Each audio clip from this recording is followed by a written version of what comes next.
اعوذ باللہ من الشیطان الرجیم بسم اللہ الرحمن الرحیم۔ شروع اللہ کے پاک نام سے جو بڑا مہربان اور نہایت رحم کرنے والا ہے۔ مسلم بن عقیل رضی اللہ تعالیٰ عنہ کا 70 سپاہیوں سے تنہا مقابلہ۔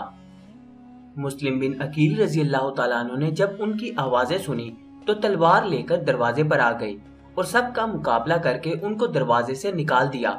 وہ لوگ پھر لوٹے تو پھر مقابلہ کیا۔ اس مقابلے میں زخمی ہو گئے مگر ان کے قابو میں نہ آئے۔ یہ لوگ چھت پر چڑھ گئے اور پتھر برسانے شروع کیے اور گھر میں آگ لگا دی۔ مسلم بن عقیل ان کے سب حربوں کو تنے تنہا دلیرانہ مقابلہ کر رہے تھے کہ محمد بن اشعث نے ان کے قریب ہو کر پکارا کہ میں تمہیں امن دیتا ہوں، اپنی جان کو ہلاک نہ کرو، میں تم سے جھوٹ نہیں بول رہا، یہ لوگ تمہارے چچا زاد بھائی ہیں، نہ تمہیں قتل کریں گے نہ ماریں گے۔ مسلم بن عقیل رضی اللہ تعالیٰ عنہ تنے تنہا 70 سپاہیوں کا مقابلہ کرتے ہوئے زخموں سے چور ہو کر تھک چکے تھے۔ ایک دیوار سے کمر لگا کر بیٹھ گئے۔ ان کو ایک سواری پر سوار کر دیا گیا اور ہتھیار ان سے لے لیے گئے۔ ہتھیار لینے کے وقت ابن عقیل نے کہا کہ یہ پہلی عہد شکنی ہے کہ امن لینے کے بعد ہتھیار چھینے جا رہے ہیں۔ محمد بن اشعث نے کہا کہ نہیں، آپ کوئی فکر نہ کریں، آپ کے ساتھ کوئی ناگوار معاملہ نہ کیا جائے گا۔ ابن عقیل نے فرمایا کہ یہ سب محض باتیں ہیں، اور اس وقت ابن عقیل کی آنکھوں سے آنسو جاری ہو گئے۔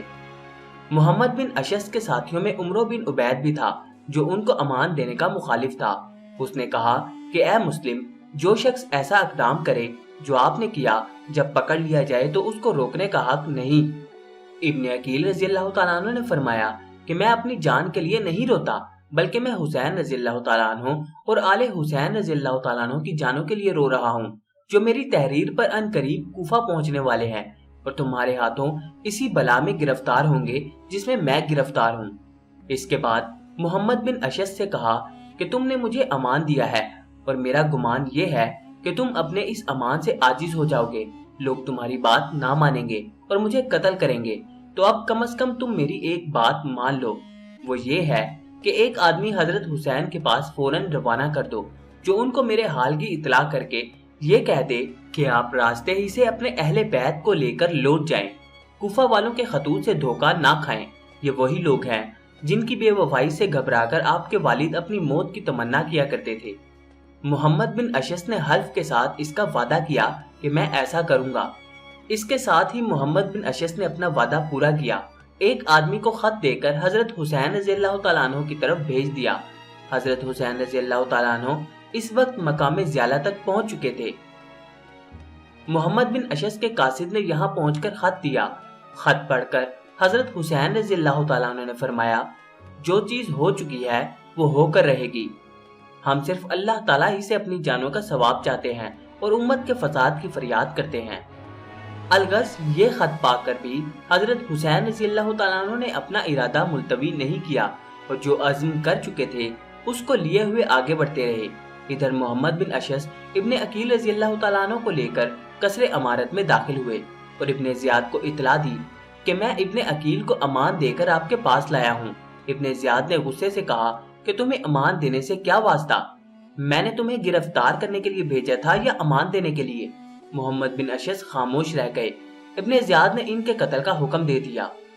مسلم بن عقیل رضی اللہ تعالیٰ عنہ پہلے ہی سے سمجھے ہوئے تھے کہ محمد بن اشعث کا امن دینا کوئی چیز نہیں، ابن زیاد مجھے قتل کرے گا۔ مسلم رضی اللہ تعالیٰ عنہ نے کہا مجھے وصیت کرنے کی مہلت دو۔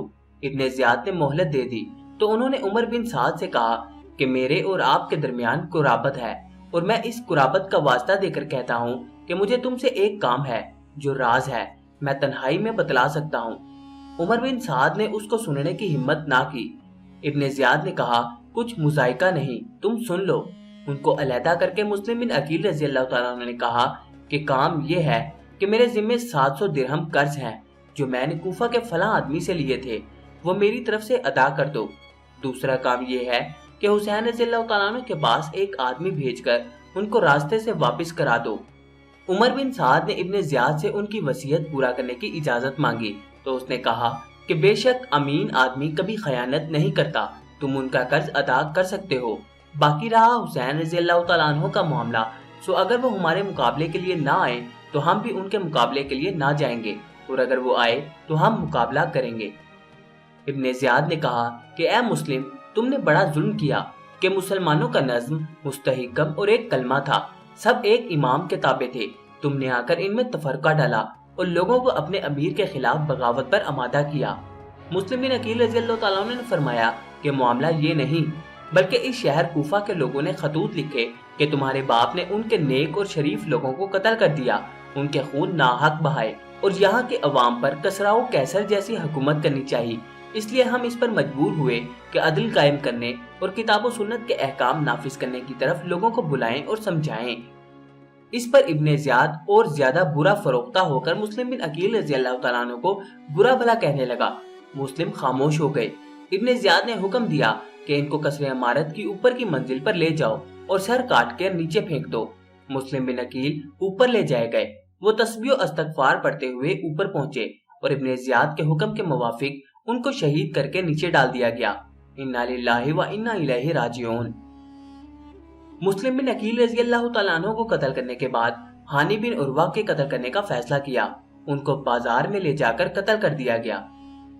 ابن زیاد نے ان دونوں کے سر کاٹ کر یزید کے پاس بھیج دیے۔ یزید نے شکریہ کا خط لکھا اور ساتھ ہی یہ بھی لکھا کہ مجھے یہ خبر ملی ہے کہ حسین رضی اللہ تعالیٰ عنہ عراق کے قریب پہنچ گئے ہیں، اس لیے جاسوس اور خفیہ رپورٹر پورے شہر میں پھیلا دو، اور جس پر ذرا بھی حسین رضی اللہ تعالیٰ عنہ کی تائید کا شبہ ہو اس کو قید کر لو، مگر سوا اس شخص کے جو تم سے مقاتلہ کرے کسی کو قتل نہ کرو۔ حضرت حسین رضی اللہ تعالیٰ عنہ کے پاس اہل کوفہ کے 150 خطوط اور بہت سے وفود پہلے پہنچ چکے تھے۔ پھر مسلم بن عقیل رضی اللہ تعالیٰ عنہ نے یہاں کے 18,000 مسلمانوں کی بیعت کی خبر کے ساتھ ان کو کوفہ کے لیے دعوت دے دی، تو حضرت حسین رضی اللہ تعالیٰ عنہ نے کوفہ کا عزم کر لیا۔ جب یہ خبر لوگوں میں مشہور ہوئی تو بجز عبداللہ بن زبیر رضی اللہ تعالیٰ عنہ کے اور کسی نے ان کو کوفہ جانے کا مشورہ نہیں دیا، بلکہ بہت سے حضرات حضرت حسین رضی اللہ تعالیٰ عنہ کی خدمت میں حاضر ہوئے اور یہ مشورہ دیا کہ آپ کوفہ ہرگز نہ جائیں، اہل عراق کو کوفہ کے وعدوں و بیعتوں پر بھروسہ نہ کریں، وہاں جانے میں آپ کے لیے بڑا خطرہ ہے۔ عمر بن عبد الرحمن رضی اللہ تعالیٰ عنہ حاضر ہوئے اور عرض کیا کہ آپ ایسے شہر میں جا رہے ہیں جہاں یزید کے حکام و عمرہ موجود ہیں، ان کے پاس بیت المال ہے اور لوگ عام طور پر درہم و دینار کے پرستار ہیں، مجھے خطرہ ہے کہ کہیں وہی لوگ آپ کے مقابلے پر نہ آ جائیں جنہوں نے آپ سے وعدے کیے اور بلایا ہے، اور جن کے قلوب میں بلا شبہ آپ زیادہ محبوب ہیں بنسبت ان لوگوں کے جن کے ساتھ ہو کر وہ آپ سے مقابلہ کریں گے۔ حضرت حسین رضی اللہ تعالیٰ عنہ نے شکریہ کے ساتھ ان کی نصیحت کو سنا اور فرمایا کہ میں آپ کی رائے و مشورہ کا خیال رکھوں گا۔ ابن عباس رضی اللہ تعالیٰ عنہ کو جب حضرت حسین رضی اللہ تعالیٰ عنہ کے اس ارادے کی اطلاع ہوئی تو تشریف لائے اور فرمایا کہ میں یہ خبریں سن رہا ہوں، ان کی کیا حقیقت ہے، آپ کا کیا ارادہ ہے؟ حضرت حسین رضی اللہ تعالیٰ عنہ نے فرمایا، ہاں میں ارادہ کر چکا ہوں اور آج کل میں جانے والا ہوں انشاءاللہ تعالی۔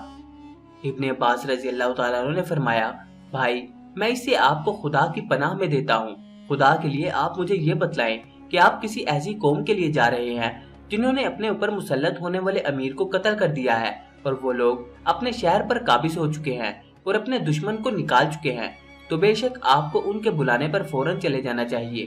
اگر وہ آپ کو ایسی حالت میں بلا رہے ہیں جبکہ ان کے سروں پر ان کا امیر قائم و موجود ہے اور وہ اس سے مغلوب و متاثر ہیں اور ان کے حکام زمینوں کا مالیہ وصول کرتے ہیں، تو ان کی یہ دعوت آپ کو ایک سخت جنگ و مقابلے کی دعوت ہے، اور مجھے یہ بھی خطرہ ہے کہ یہی لوگ آپ کو دھوکہ دیں اور مخالفت و مقابلے پر آمادہ ہو جائیں۔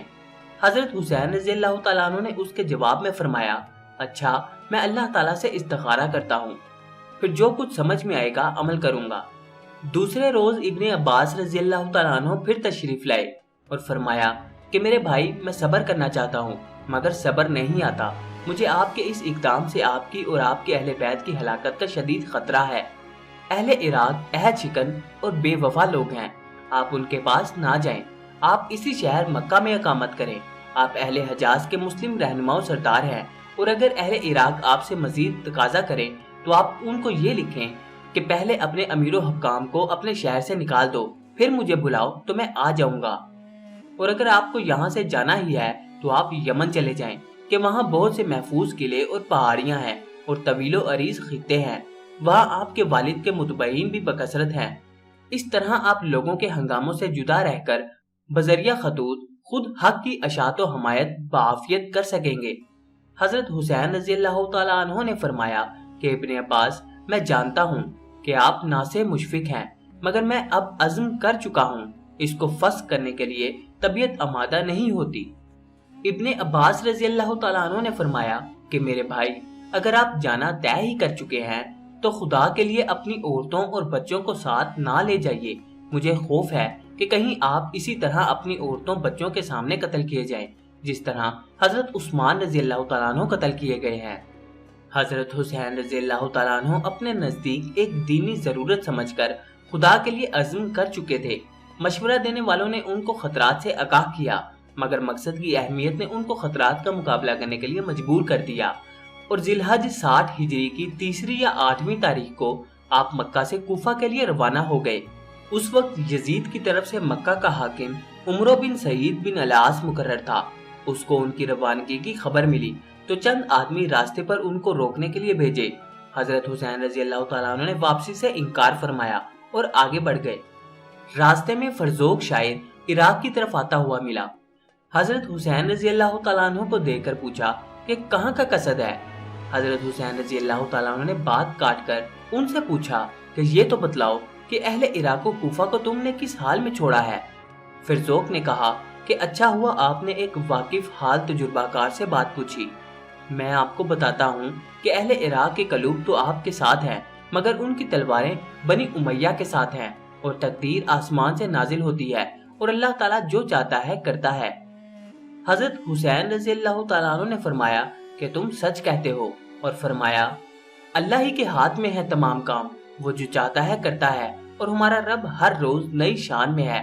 اگر تقدیر الہٰ ہماری مراد کے موافق ہوئی تو ہم اللہ تعالیٰ کا شکر کریں گے، اور ہم شکر کرنے میں بھی اس کی اعانت طلب کرتے ہیں کہ ادائے شکر کی توفیق دے، اور اگر تقدیر الہی ہماری مراد میں حائل ہو گئی تو وہ شخص خطا پر نہیں جس کی نیت حق کی حمایت ہو اور جس کے دل میں خوف خدا ہو۔ عبداللہ ابن جعفر رضی اللہ تعالیٰ عنہ نے جب حضرت حسین رضی اللہ تعالیٰ عنہ کی روانگی کی خبر پائی تو ایک خط لکھ کر اپنے بیٹوں کے ہاتھ روانہ کیا۔ تیزی سے پہنچے اور راستے میں حضرت حسین رضی اللہ تعالیٰ عنہ کو دے دیں۔ خط کا مضمون یہ تھا: میں خدا کے لیے آپ سے سوال کرتا ہوں کہ آپ میرا خط پڑھتے ہی مکہ کی طرف لوٹ آئیں۔ میں محض خیر خواہانہ عرض کر رہا ہوں۔ مجھے آپ کی ہلاکت کا خطرہ ہے اور خوف ہے کہ آپ کے سب اہل بیت اور اصحاب کو ختم کر دیا جائے، اور اگر خدا نخواستہ آپ آج ہلاک ہو گئے تو زمین کا نور بجھ جائے گا، کیونکہ آپ مسلمانوں کے پیشوا اور ان کی آخری امید ہیں۔ آپ چلنے میں جلدی نہ کریں۔